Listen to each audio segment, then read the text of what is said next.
Bueno, aquí estamos. Te doy la bienvenida al podcast Solo Hoy.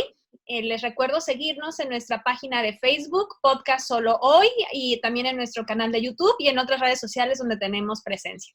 Y el día de hoy estoy muy contenta porque nos acompaña la doctora Ixchel Castro Lerma.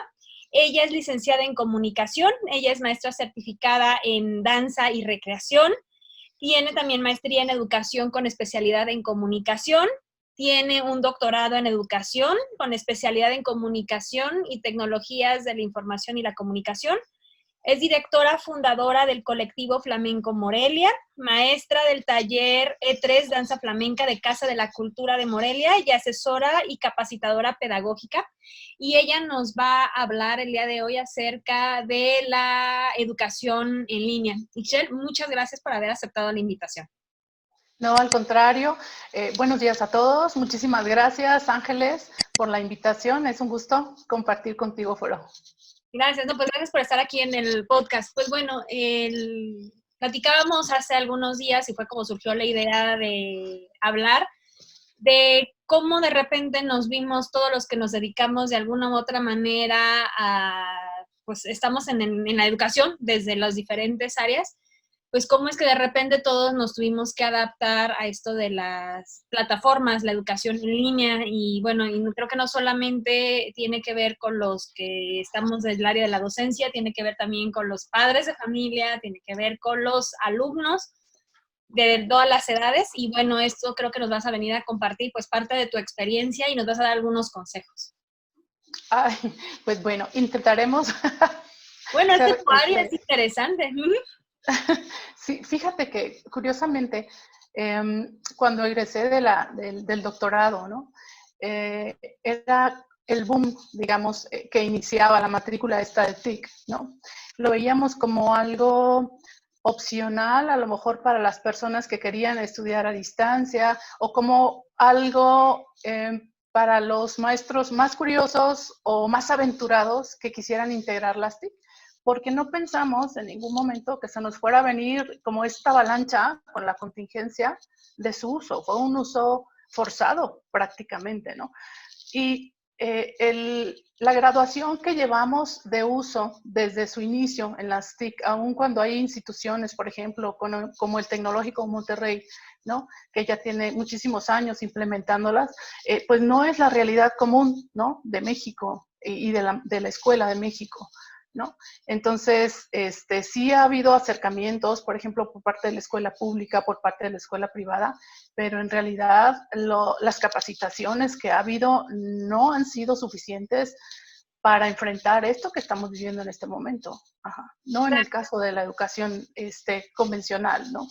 Sí, y además ahora que hablamos de este regreso a la nueva normalidad, pues es bien sabido por todos que definitivamente los últimos que nos vamos a reintegrar como a estas actividades cotidianas presenciales somos los del área educativa.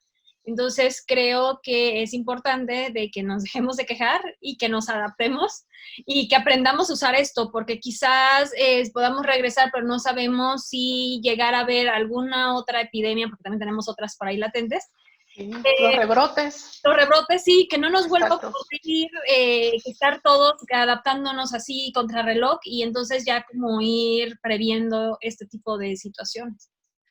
Así es, y fíjate que el choque ha sido no solamente en el proceso de alumno-maestro, o sea, ha sido a nivel social, ¿no?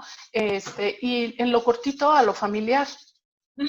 ¿Cómo se vio afectado el mismo padre de familia al tener que involucrarse para apoyar sobre todo a los hijos que están en la educación básica o en la educación media básica?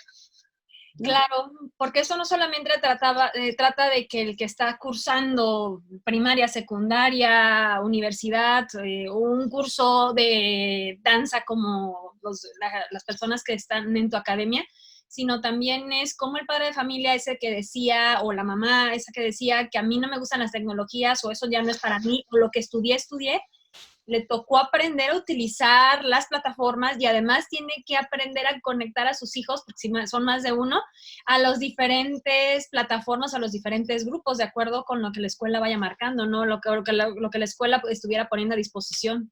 Ujú. No, y es eso, además de convertirte en directo asesor de tu hijo, ¿no? Además, O sea, no es solamente que aprendas a usar la tecnología, que yo creo que es lo de menos, sino es el modelo que subyace ahí, que es esta parte de tengo que empaparme de los contenidos ahora y paso a ser el rol del maestro de cierta manera, ¿no? De asesor, aun cuando el maestro esté dando lo que tiene que dar, ¿no? La asesoría individualizada o el monitoreo está corriendo a cargo del padre de familia o de la madre. Uh-huh. claro, eso ha sido como algo súper fuerte porque ahora las personas, bueno, lo que ya me ha tocado platicar con amistades es cómo lidiar con el estrés de tener que estar trabajando, atendiendo las labores de la casa, porque esas jamás se terminan, o sea, las obligaciones Exacto. de la familia, y además exactamente, estar fungiendo como asesor para que no vaya a perder el año y además para que efectivamente las actividades sí tengan provecho, que no sea nada más el hecho de hacerlas por hacerlas. Claro, porque el papá normalmente está involucrado, o la mamá, están involucrados a nivel de tarea y digamos, el nivel de participación no es tan activo, ¿no? Ujú. Ahora no solo apoyas en una tarea, apoyas a que tu hijo o tu hija comprenda un aprendizaje que no le quedó claro, Ah, ¿no? sí. Entonces, el rol es completamente distinto. No es lo mismo apoyarlo. Ah, mira, sí le doy, aquí es 2 por 2 4 porque esto es facilito, porque nomás era una tarea y era pequeñita, ¿no? Pero ahora no. Entonces, yo creo que eso es parte como de la inconformidad que hay ahorita, ¿no? Por parte del padre de familia, que se vio obligado también a ser un, pues, un factor esencial dentro del proceso de aprendizaje de sus pequeños. Sí, y bueno, ¿y qué pasa con esos estudiantes que ya son adultos, que no necesitan de sus padres quizás para poder hacer las actividades, pero que también están batallando? Ah, claro, pero yo siento que el proceso es distinto Ujú. porque, por ejemplo, cuando alguien está en el proceso en línea y ya es un adulto, hay un poquito más de conciencia acerca de lo que está haciendo y de por qué lo está haciendo. Además, me parece a mí que en este momento, si dividimos, por ejemplo, como por rangos de edad, yo te diría que los estudiantes, no sé, de secundaria, preparatoria, son mucho más hábiles que nosotros usando estas tecnologías. Tal vez no en los contenidos, ¿no? Pero en la cuestión de habilidad para ingreso a la tecnología, pues nos superan muchísimo, ¿no? Son pues los que nacieron ya con esta información, ¿no? Y se desarrollaron con ella. Les es tan familiar que ellos esa parte no la tienen que solventar. Y no sé hasta qué edad ahorita, por ejemplo, pienso en los chavos de 30 años, los chavos, pues para mí todos son chavos, en los chavos de 30 años, que se han tenido que ir adaptando también a los medios, les cuesta un poquito más que a las generaciones previas, pero igual lo hacen con fluidez. Entonces, los que estamos batallando, creo, un poquito más, ya somos los cuarentones para arriba, ¿no? Porque son tecnologías nuevas. Nosotros no estamos batallando en la parte de contenidos, tenemos claro qué hacer, pero esta parte tecnológica es la que nos está costando trabajo, ¿no? Y los chavos es al revés. Su énfasis de problema está en la parte de los contenidos, que todavía como que no saben esto de línea, no comprenden muy bien cómo se está generando el aprendizaje y de repente creen que todo lo están haciendo ellos, cuando el maestro está construyendo muchísimas cosas detrás de cámara, ¿no? Ujú, por supuesto. Bueno, Y está guiando, pero no lo perciben, ¿no? bienvenidos al mundo de la educación, digo, a través de las plataformas virtuales, donde Exacto. lo más importante es cómo vas a administrar tu tiempo, donde no solamente es lo que el otro me da, con eso me quedo, sino que implica investigar, que implica ponerse a trabajar por tu cuenta para que puedas adquirir conocimientos. Ya no se habla de la figura tradicional del profesor, que transmite, sino es el que te guía, es facilitador. Claro, exactamente. Y por mucho tiempo se nos ha dicho como docentes, de acuerdo a las nuevas teorías pedagógicas, tienes que convertirte cada vez más en eso, aun cuando la clase sea presencial, en un facilitador del aprendizaje, ¿no? Entonces, yo siento que parte de las ventajas que tiene este modelo, que todavía no se no se detectan, por ejemplo, por parte de los alumnos que tuvieron que darse su encontronazo. Por un lado, la flexibilidad de horarios que tienes, ¿no? En el desarrollo de prácticas o de tareas asignadas. También el desarrollo de tu propia autonomía, ¿no?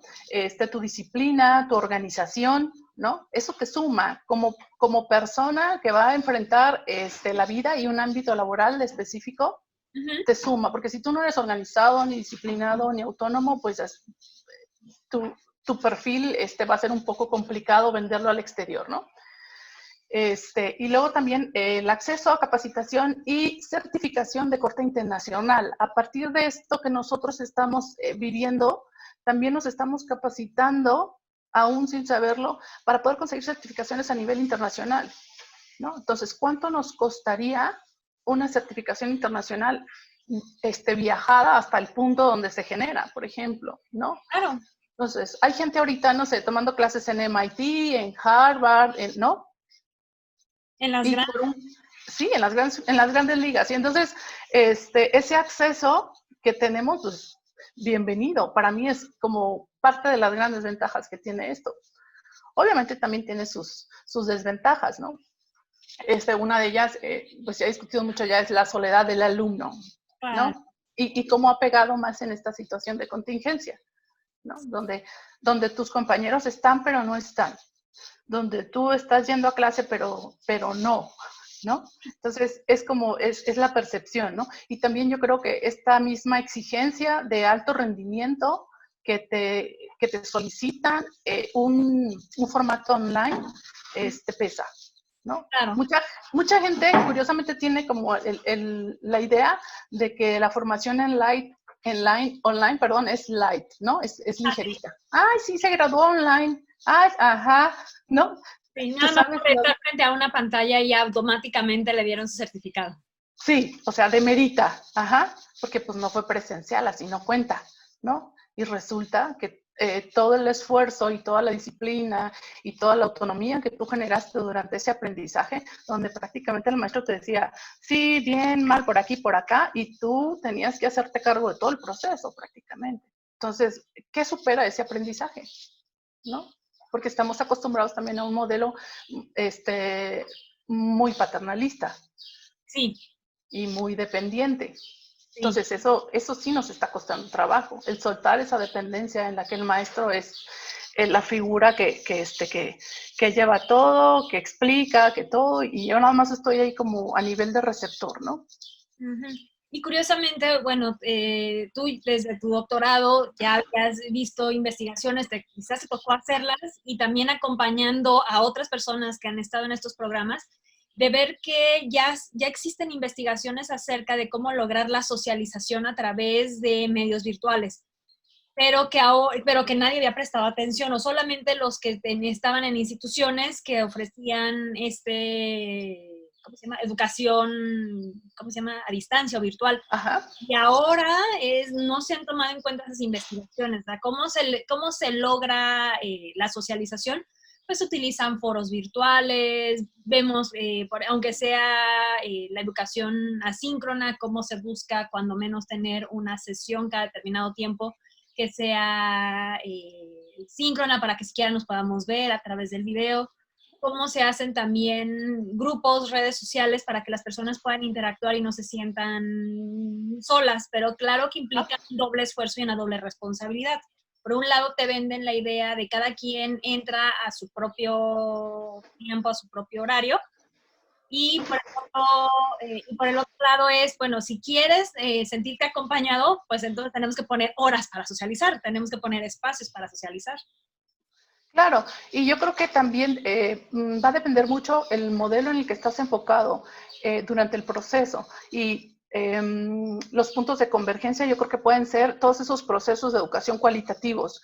Es decir, de repente nos enfocamos mucho en los procesos de evaluación como algo rígido, como algo que me tiene que dar un resultado objetivo, ¿no?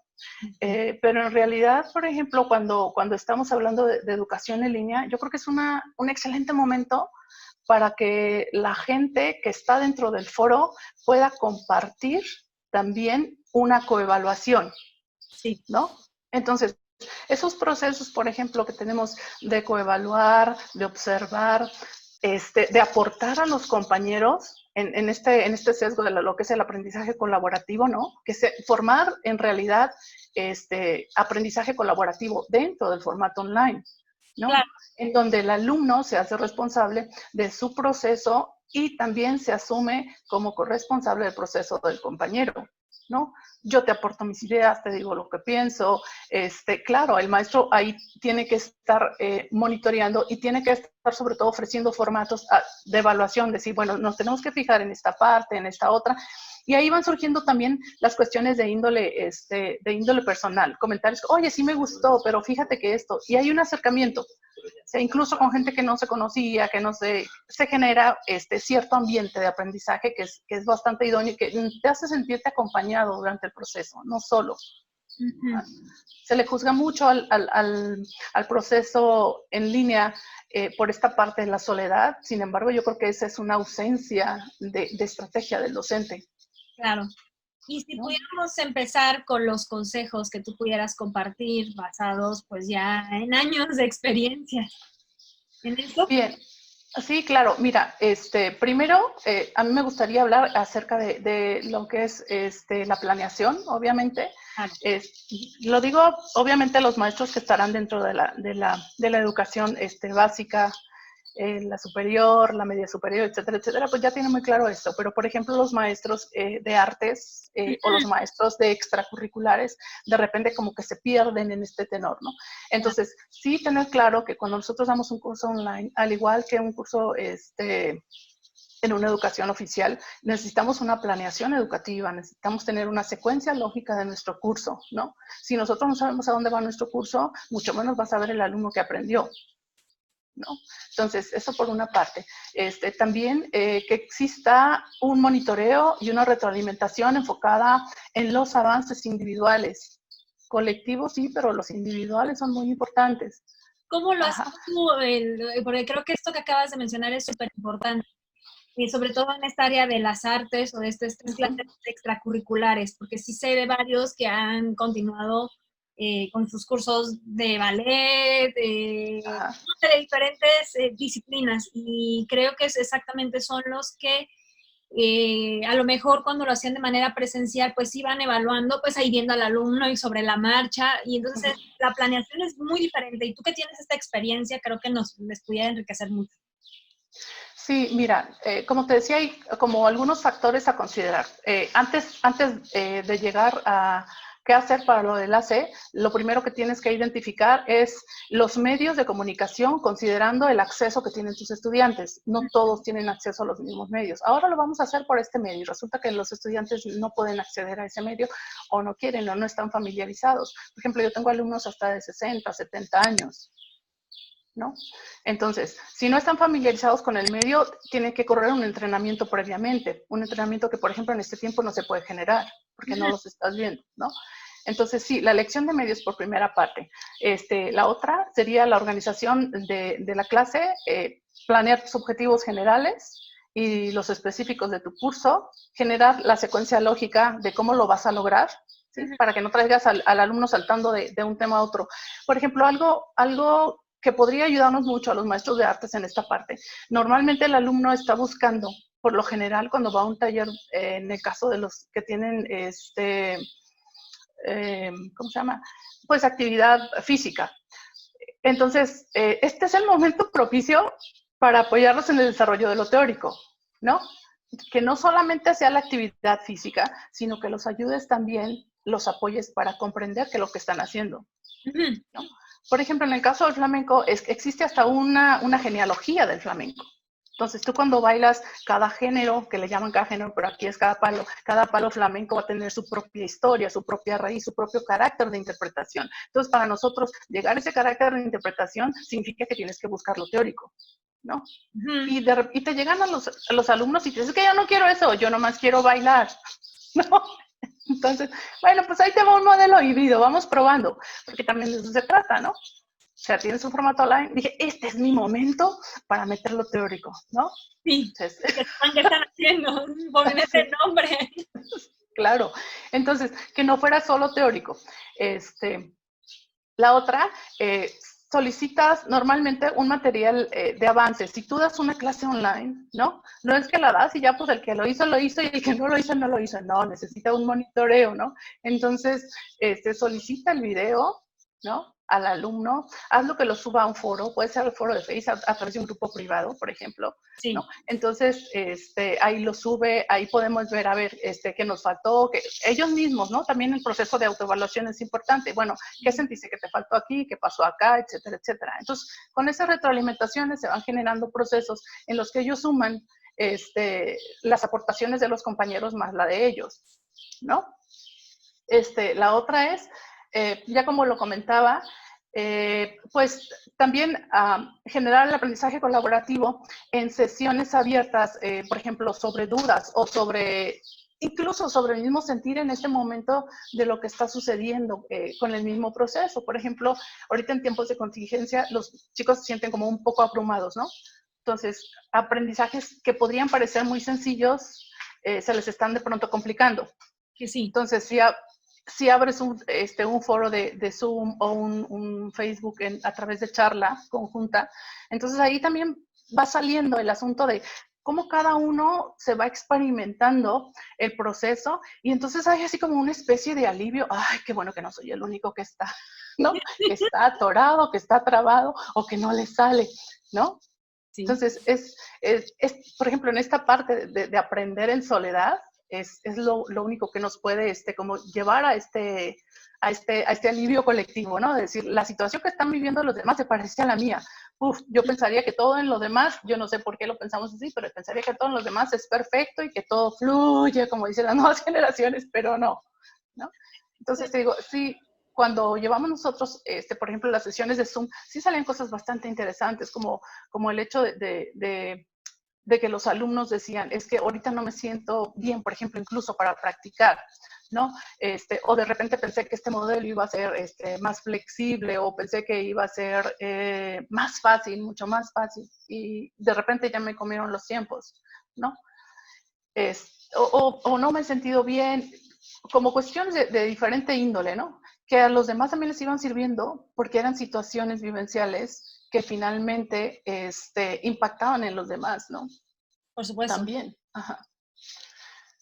¿Cómo, perdón, te interrumpa. No, sí. ¿Cómo le haces para poder motivar? Porque a veces el grupo motiva, o sea, en una clase presencial, muchas personas aprenden pues hasta por la imitación y no solamente de seguir a su profesor, sino a veces siguiendo al compañero. A veces desde ese nivel como más básico, a veces en observar ayuda. Y también es en ese estar como todos en el mismo espacio, pues es como, no me doy por vencido porque los demás me dan ánimo. ¿Cómo manejas tú esa situación, sobre todo para que lo entiendan otros profesores que quizás les ha sido más difícil adaptar sus cursos? ¿Y cómo generar eso en un medio virtual? Yo creo que eso está muy relacionado con estar dispuesto a generar lo que te comentaba antes, que es el aprendizaje colaborativo. No es solamente como las frases de motivación que le puede decir el alumno al maestro, ¿no? Es más bien lo que tu parte puede decir. El ambiente que está aportando tu compañero al foro, sus avances, ¿no? Entonces, si yo tengo una buena estrategia para abrir este aprendizaje colaborativo, ¿no? En el caso, por ejemplo, de la danza, o no sé, si pienso en artes plásticas, tal vez que hagan su proceso o que lo muestren, ¿no? El abrir esto genera cierta empatía entre los estudiantes, ¿no? A veces no es la tabla salvadora, porque habrá algunos estudiantes que de plano sí están, pues, como muy afectados en esta contingencia, ¿no? Sí, sí. Psicológicamente. Yo tengo alumnos que desertaron, por ejemplo, de los cursos. Una chica, por ejemplo, tenía serios problemas porque el área en la que vivía era desde Ciudad de México. Entonces, el área en la que vivía ella era una de las zonas más afectadas por el COVID y mucha gente alrededor de ella estaba falleciendo. Sí. Entonces, imagínate cómo enfrentas algo así.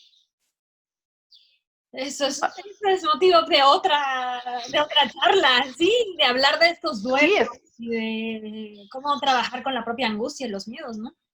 Exacto. Entonces, también debe reconocer uno cuando la deserción, por ejemplo, se da por culpa del curso en sí, o sea, o del docente o del ambiente del aprendizaje, y cuando se está dando por factores externos, Buen ¿no? punto. Sí, ¿No? Porque igual pasa en el formato presencial, ¿no? claro. No toda la gente que se sale es por tu culpa. O sea, no me voy a autoflagelar como docente porque alguien se salió. Primero tengo que saber qué fue lo que sucedió, ¿no? Y Sí. si no lo sé, mejor lo dejo ahí en el rincón del olvido hasta que sepa qué pasó, ¿no? Sí. Pero te digo, sí se dieron situaciones. Y, por ejemplo, hubo personas que tuve, estas que te digo, que fluctúan entre los 60 y los 70 años, que era su primer encuentro con Zoom, por ejemplo, ¿no? Y ahí estaban, ¿no? Hasta del principio hasta el final, ¿no? Y entonces estaban como muy contentas porque aparte es gente que empezó a bailar tarde, ¿no? Es que yo sí he avanzado. Y ahí es donde meteríamos lo de la evaluación cualitativa. Mira, tu avance ha sido esto, yo he visto esto y esto y esto y esto. A mí qué me importa cómo avanzó en comparación con el resto del grupo. Buen punto. No podemos seguir evaluando como cuando se hace en lo presencial. Claro, ahora, yo siempre les digo, enfóquense en el logro de ustedes, cómo entraron, en cuánto tiempo y cuánto han avanzado, porque mi avance no debe depender del que está al lado. A lo mejor el que está al lado es muy bueno, pero yo tengo mi propio camino, mi propia forma. Cuando menos piensen, si ustedes son disciplinados, va a llegar un momento en el que va a caer el aprendizaje solito, ¿no? Ujú. Buen punto. Te había interrumpido porque me estabas pasando los consejos, pero me parecía que esta explicación era importante porque es quien se ha desempeñado, quien tiene estudios formales o que ha trabajado para ciertas instituciones educativas, pues sí le dan capacitación y está consciente de estos puntos. Pero quienes han estado como en estas áreas de trabajo extracurricular o de esta parte más deportiva y que no habían tenido la manera de tener acceso a este tipo de cursos, pues ahora se encuentra con cómo le hago, ¿no? Se me ocurre el que da clases de taekwondo, el que da clases de, no sé, de tantos tipos de danza, y ahora ¿qué hacemos con esto? ¿Continuamos, interrumpimos? ¿Cuánto tiempo vamos a estar sin actividad? Y el que sepan de que es posible, y además que lo estábamos hablando desde tu congruencia, ¿no? Desde estos estudios de lo que tenías ya de un doctorado en educación y que sabe cómo utilizar estas tecnologías, y desde tu experiencia de años de dedicarte a pues enseñar la danza, ¿no? Y ahora cómo adaptas estos cursos que eran presenciales, pero además tú ya llevas trabajando mucho tiempo con la tecnología. Así es. Y fíjate, por ejemplo, pasa algo muy curioso ahora con todos estos cursos que han salido en línea, extracurriculares. A mí, yo lo que observo es, te llevas el mismo modelo que tú tenías en forma presencial, lo que estás haciendo es llevártelo al formato en línea. Pero, o sea, hemos visto todavía que es un modelo que está muy enfocado en el maestro, ¿no? Que a mí es lo que me preocuparía de toda esta parte. Ujú. O sea, el maestro, lo que le llaman el maestro al centro, ¿no? Sí, Como eje y rector del modelo de aprendizaje, ¿no? Entonces, tenemos que aprender a confiar en el alumno, tenemos que dejarlo que haga. confiar en que además lo puede hacer. Claro, claro, o sea, con una guía lo hace. Y a Sí, veces, normalmente los resultados son sorprendentes. es que creo que parte del modelo de si yo creo que un niño no lo puede hacer, es no lo va a poder hacer. Ajá. Lo va a tirar, lo va a tirar, lo va a tirar. Y Este lo tiró. puede, no va a poder, sí, porque claro, el mensaje que le estoy mandando es solo conmigo puedes. Y entonces creo que desde ahí viene el cambio. Y no sé si te estoy entendiendo bien que esto es lo que nos quieres dejar muy en claro, ¿no? Claro, y solo conmigo puedes, y yo solo tengo la forma correcta, Ujú. ¿no? Que es como lo más peligroso, Sí, de pronto.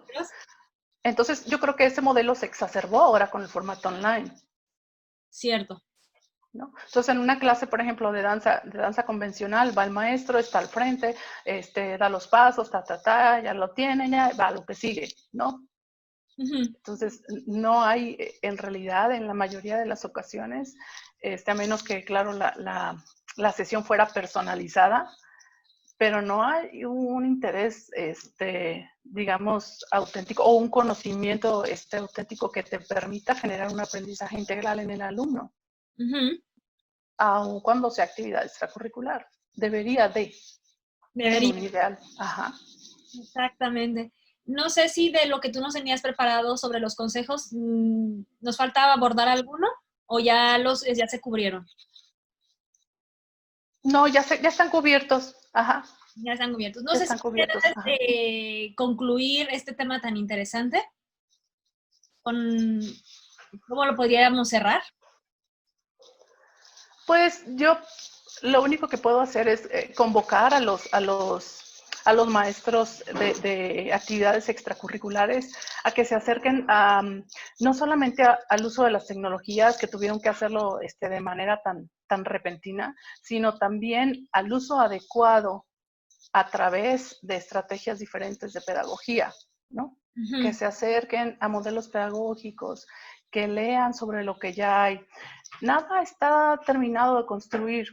Entonces, cada quien dentro de su propio espacio y dentro de su propia área va construyendo lo que más va funcionando. Nada más que sí tenemos que pensar, creo, en que ese funcionar tiene que ser para el alumno y para el maestro. O sea, no es lo que me funciona a mí, es lo que nos funciona a todos en circuito. Qué buen punto. Creo que eso nos aleja de esta visión como muy individualista, sobre todo vista desde el punto de vista del profesor. Uh-huh. Y también de repente la del alumno, donde también se vuelve muy demandante y cree que tiene un profesor 24 horas solo para él. Exacto. 3 de la mañana. Es que no le entiendo. Sí, okay. Estoy un grupo de medios. Así es, pierdes la percepción del tiempo. Exacto, es que esta hora yo estoy practicando, esta hora y se me ocurrió hacer mi tarea y quiero saber. Pero en eso estaba pensando, en solventar tu duda a las 3 de la mañana. ¿En dónde te podemos encontrar? ¿Dónde están tus redes sociales o tus datos de contacto por si alguien quiere, bueno, aprender danza flamenca o si quisiera saber un poco acerca de estas pedagogías, ¿no? Ok, tengo 2 páginas de contacto que son la de Flamenco, Casa de la Cultura Morelia, uh-huh. En Facebook, y también en Facebook, Estudio Flamenco Morelia, también a través del canal de YouTube, Estudio Flamenco Morelia, y correo electrónico, Castro-Ixchel, IXCHEL, @yahoo.com.mx. Ahí estamos a las órdenes. Muchísimas gracias por esta plática, estuvo súper interesante. Ojalá que no sea la única, ojalá que podamos tener otras, porque tenemos otros temas y vamos a ver cómo sigue evolucionando esto. Yo estoy segura de que muy bien. Muchísimas felicidades por este nuevo foro. Les deseo todo el éxito. Y muchísimas gracias por la invitación. No, gracias a ti por aceptar tan amablemente. Y bueno, a ti que nos sigues, te recuerdo que estamos en Facebook, en Podcast Solo Hoy y también a través del canal de YouTube y de otros medios. Pues nos vemos pronto.